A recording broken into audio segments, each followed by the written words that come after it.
kulantii wanaagsan daawadayaal waa mar kale iyo barnaamijkeenii falanqaynta wararka warbixinada dunida daawadayaal kusoo dhawaada maqal media group haddii markii ugu horeysa ee tahayna soo booqatay fadlan sabskraib iyo leegta noo taabo si ay noo dhiirigeliso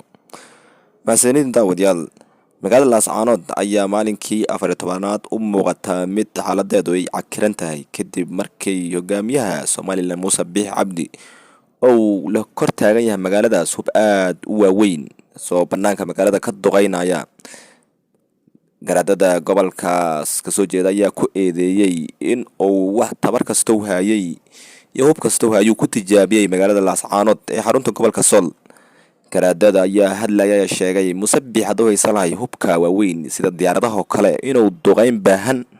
oo u geysan lahay balse uusan haysan diyaaradaha Muuse Biixi ayaa lagu eedeeyay inuu dambiye dagaal uu ka geystay magaalada laascaanood kuna dilay dad aad u badan dadka reer laascaanood ayaa u muuqda kuwa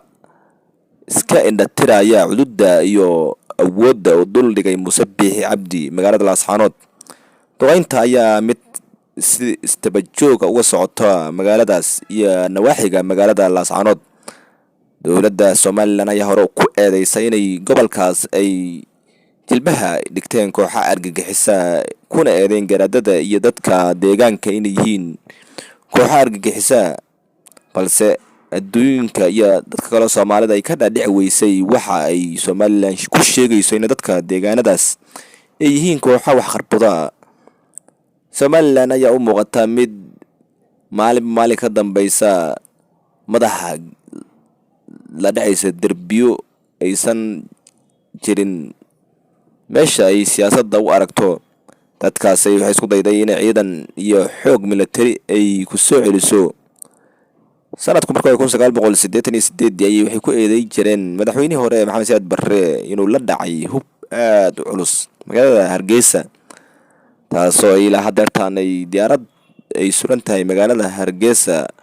ay dadka amba dhalinyarada soo kacayso si ay u ogaadaan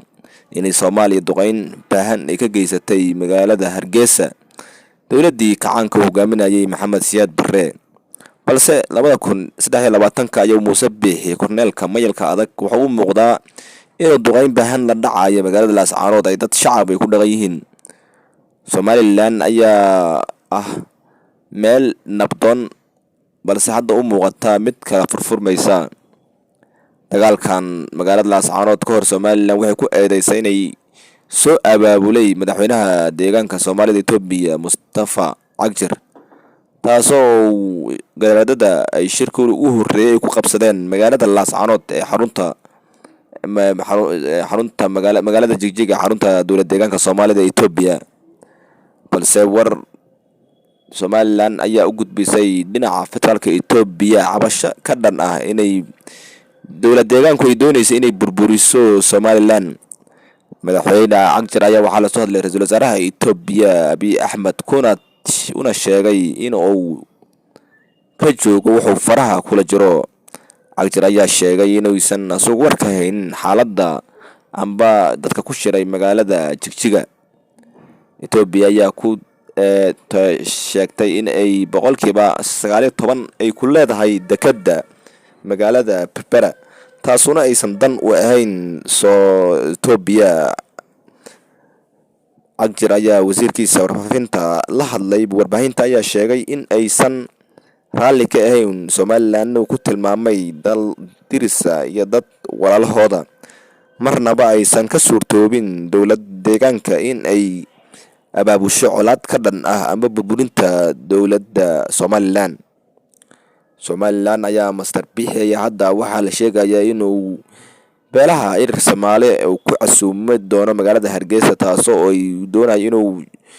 dhexda ku kala dhifto dowladda deegaanka Soomaalida Itoobiya taasoo uu gaarsanayo dhibaatadii baahneed u geystay sida uu aaminsan yahay Mustafa Cagjar oo horay SMada SC ay shir kor ay ku qabsadeen magaalada Jigjiga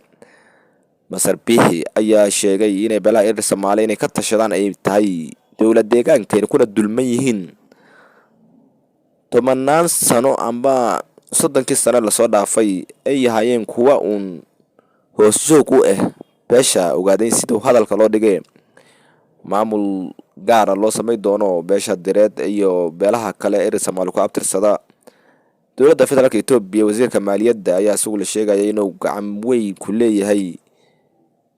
kala dhantaalinta dowlad deegaanka Soomaalida ee Itoobiya, taasoo ra'iisul wasaaraha Itoobiya ay sii horeysay loo gudbiyay dadka deegaanadaas inay doonayaan inay ka madax bannaanadaan si toosana ay u hoos tagaan dowladda federaalka waddanka Itoobiya. Ra'iisul wasaaraha Itoobiya ayaa qorsho waaweyn isaguna ka damacsan dowlad deegaanada waddankaas Itoobiya. Masar Abiy Ahmed ayaa wasaaraddiisa gaashaandhigga ay sheegtay in la qaramay doono ciidamada dowlad deegaanada, taasoo uu sheegay in ay tahay siyaasadda Itoobiya ee cusub. Itoobiya ayaa haddii la burburiyo ciidamada kiliinada ay ahaan doonto meel ay xukunka iyo awoodda ay Addis Ababa laga xukumi doono. Daawadayaashana qiimaha badan, daawadayaal intaas ayaan kusoo gabagabeynaynaa. Amaana Allah.